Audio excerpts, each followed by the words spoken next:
The film opens with a young girl, Joey, scaling the cabinets in her home with the ease of a seasoned climber. Her small hands grip the wood, her feet finding footholds in the most impossible places. She moves with speed and precision, and it's clear she's no stranger to heights. As she reaches the window ledge and sits there, her gaze sweeping over the city, the thrill is palpable.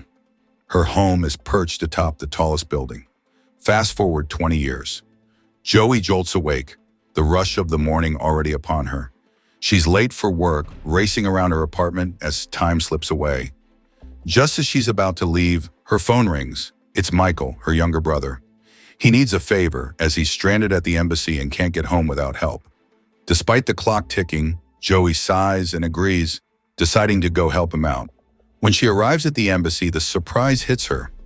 Michael's been living in Africa for the last 15 years and is only now returning to London. The day drags on, and Joey offers to take Michael to her office. Just as they're about to head out, disaster strikes as Joey's motorbike breaks down. With no other option, they're left running through the busy streets to catch a bus. 30 minutes later, Joey arrives at her office, the glass doors of the skyscraper looming in front of her. She turns to Michael, asking him to wait in the lobby while she handles her work. But as she steps inside, it becomes clear that Joey doesn't work in a typical office. She's a window cleaner, high up in the clouds, risking life and limb to make the glass sparkle. Inside the elevator, Joey meets a colleague, her belly round and heavy with pregnancy. Joey, ever curious, asks why she's not on maternity leave yet. With a tired smile, her colleague explains that her boss won't allow it until next week. When the elevator doors open, Joey heads straight to her workstation. She grabs her tools, securing her harness with the kind of precision only years of experience can bring. Hanging from the side of the skyscraper, she's showing no fear, just focus. The wind howls, but Joey's steady hands never waver as she gets to work. While Joey works, Michael is stuck in the lobby, boredom creeping in. He glances around, then makes a quick decision. He's going upstairs to explore. Meanwhile, the building's owners, two brothers, are surrounded by cameras as the media buzz around them. In just a few hours, they'll host a massive event to celebrate their success. Back to Joey, she's still focused on her work, scrubbing windows high above the city. She's not alone for long. A male colleague joins her, and they exchange a few words about the upcoming event. Moments later, Joey quickly cuts the small talk. Time's ticking, and they need to finish before the party begins. In the end, she orders her colleague to split up and cover more ground. Hours slip by, the sky darkens, and Joey's still at it, her focus unbroken. But then, to her surprise, Michael appears on the upper floor, out of breath and looking sheepish. Joey's heart skips. This is not where he's supposed to be. She tells him to go back downstairs immediately, but Michael's had enough of waiting. He argues, insisting he's done with the lobby. Joey's frustration flares. She snaps at him, warning that if anyone sees him here, she could lose her job. The weight of her words hits him. Reluctantly, Michael backs down, muttering as he turns to leave. Moments later, Joey's phone buzzes. It's the operator, urgently reminding her to finish up. The event's about to kick off, and time's running out. To speed things up, the operator offers a gondola to help her finish the windows faster. Inside the building, the party is in full swing. Guests have arrived, including the family of the building's owners. Jeffrey, the elder brother, looks sharp in his best suit, while his younger brother, Gerald, is distracted by plans to meet up with his partner. But then, a strange group enters. They're masked and move with purpose, easily slipping past security as there's no resistance. Back outside, Joey calls the operator, signaling that she's done and ready to come down. But she's also worried about Michael, still roaming the building and likely stirring up trouble. Just as the operator begins to lower the gondola, chaos erupts. The masked group opens fire, gunning down all the operators in cold blood. After the massacre, two of the masked figures spring into action, hijacking the CCTV, cutting the electricity, and taking control of the building's digital systems. Meanwhile, Joey is trapped in the gondola, still suspended high above the ground.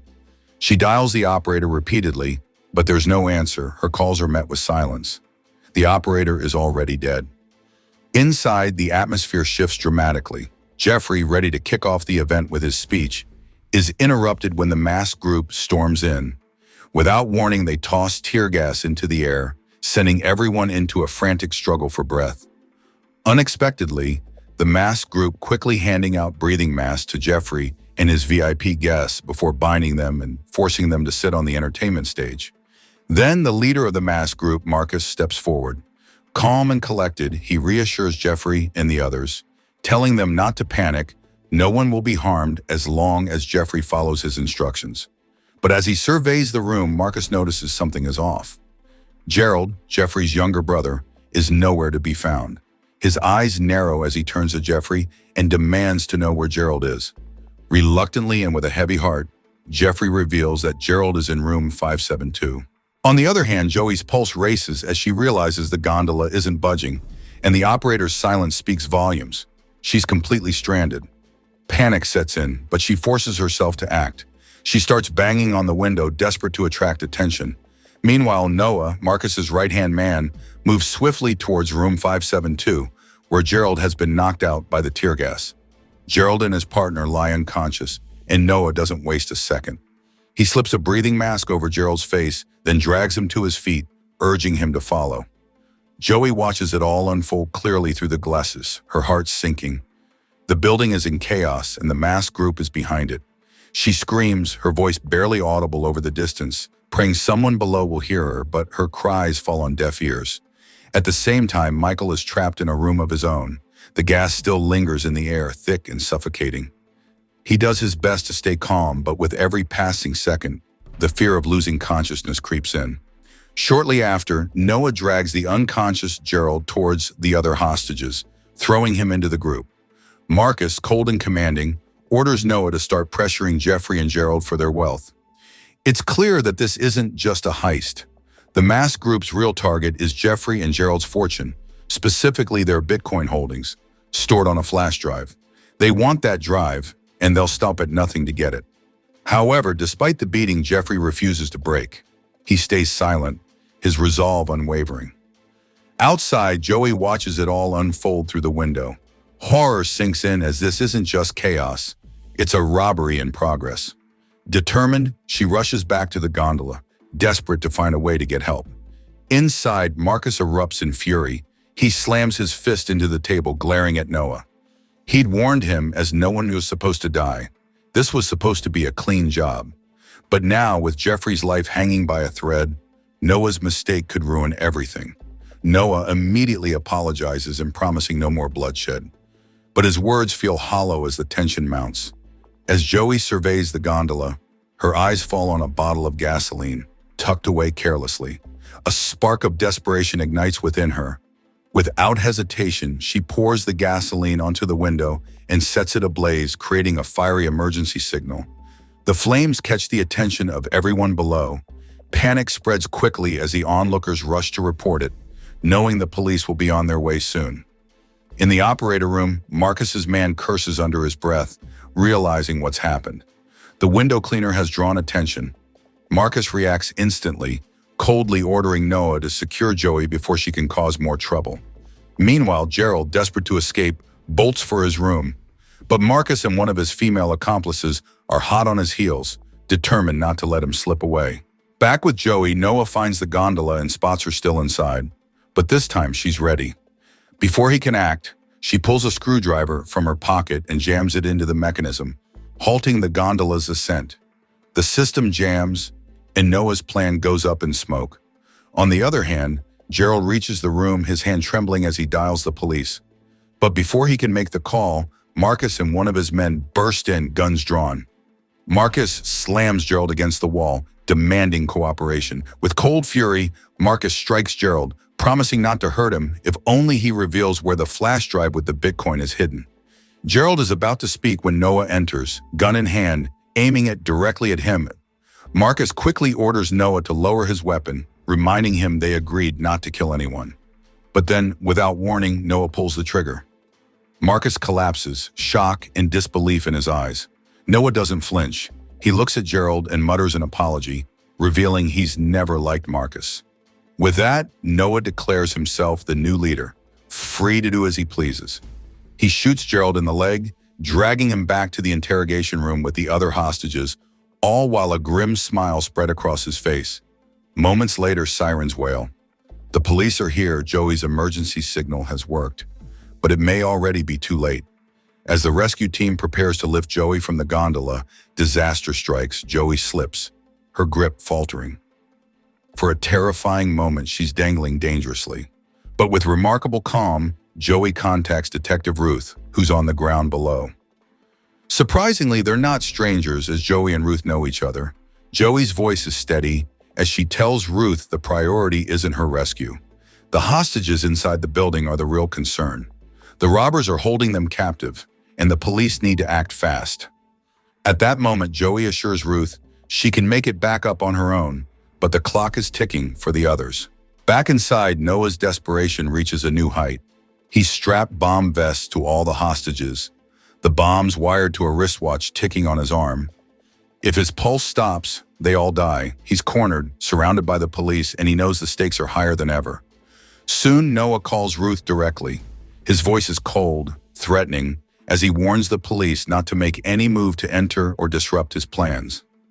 But Ruth remains unshaken. With a fire in her voice, she tells him it's her duty to hunt down criminals like him, and she's not backing down. Noah's voice crackles over the line again, cold and unyielding. He warns Ruth that if any officer attempts to take him down, the entire building will go up in flames. The bombs strapped to the hostages are just the beginning. Noah has planted explosives on the lower floors, and he'll detonate them the moment the police make a move. Ruth, determined not to let the criminals win, orders her team to move in cautiously. But the moment they do, disaster strikes. A massive explosion rips through the building, sending shockwaves through the air. The blast confirms what Ruth feared. Noah's threats were no bluff. Stunned, Ruth makes a hard call. She cannot risk any more lives. With a heavy heart, she pulls her team back and decides to monitor from the outside, unwilling to endanger the hostages further. Just then, her phone buzzes. It's Joey. Concerned, she asks about the explosion.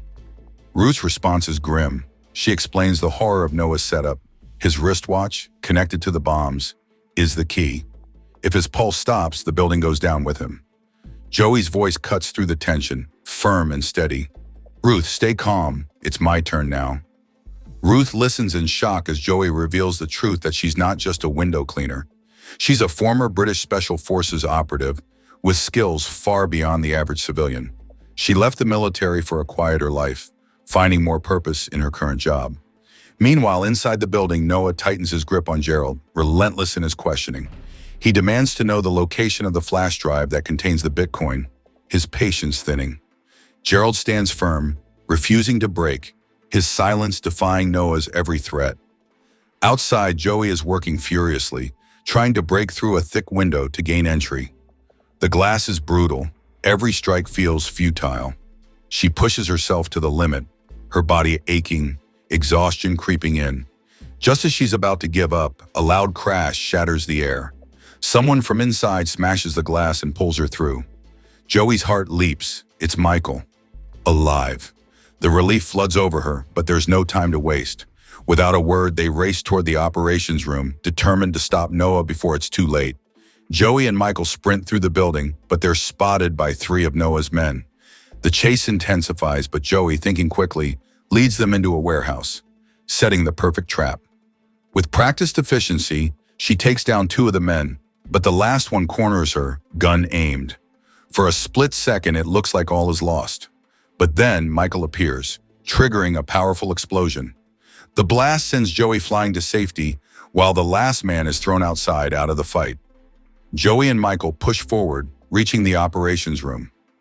They neutralize 2 more guards and gain control of the CCTV and digital systems. Joey finds the hidden flash drive, containing Jeffrey and Gerald's Bitcoin. She then takes action, contacting Noah and informing him that she holds the flash drive.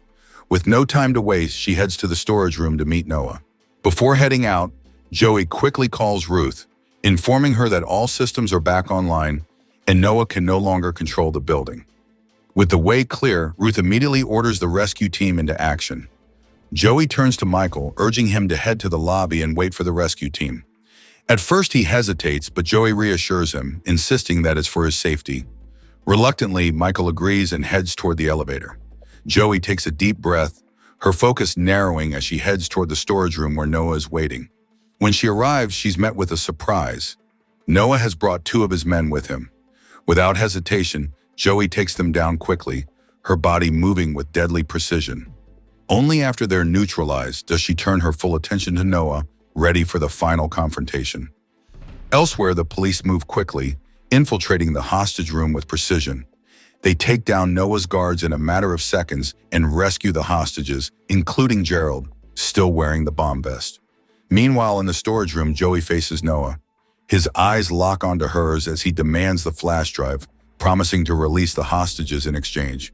But Joey doesn't trust him. Not with that high-tech wristwatch on his arm, the one that could trigger the bombs if his pulse stops. She watches him closely, waiting for a mistake. Suddenly, Noah strikes and the room erupts into chaos. A brutal hand-to-hand fight ensues, each of them using every ounce of strength to overpower the other. The battle drags on, neither willing to back down. Then with a final move, Joey manages to get Noah hanging from the edge of the building's window. As he dangles, desperation in his eyes, Noah's voice cracks with rage. In a last-ditch attempt, he threatens to trigger the explosion, to take the entire building down with him. With a calm, unwavering smile, Joey looks down at Noah, her voice steady. "Jump!" In the heat of their fight, Joey had slipped the wristwatch off Noah's arm and onto her own, a silent victory in the chaos. In one swift motion, she overpowers him, and with a final decisive throw, sends Noah flying out of the window. The building is safe, and Noah's reign of terror is over. 30 minutes later, the scene shifts to the evacuation. The medical team moves quickly, guiding the hostages to safety. As Joey steps away from the chaos, Ruth approaches, gratitude and admiration in her eyes. She thanks Joey for her incredible bravery, even offering her a spot on the police force. But Joey simply shakes her head, a smile on her lips. "I prefer being a window cleaner," she says, content with her simpler life. Michael appears soon after, and without a word, they share a heartfelt embrace. But then Michael reveals something that takes Joey by surprise. He's still holding Gerald's flash drive, and he has no intention of giving it back. To his shock, Joey doesn't protest. Instead, she agrees with his decision. As they stand there, a knowing look passes between them. This is only the beginning. Together, they're about to become incredibly wealthy. And with that, the story comes to an end. So the moral of the story is, if your job involves cleaning windows 50 stories up, you might as well be ready to save the day and save the Bitcoin while you're at it. And if you're ever stuck on a gondola with a dangerous criminal, just remember, pocket a screwdriver and the day is yours.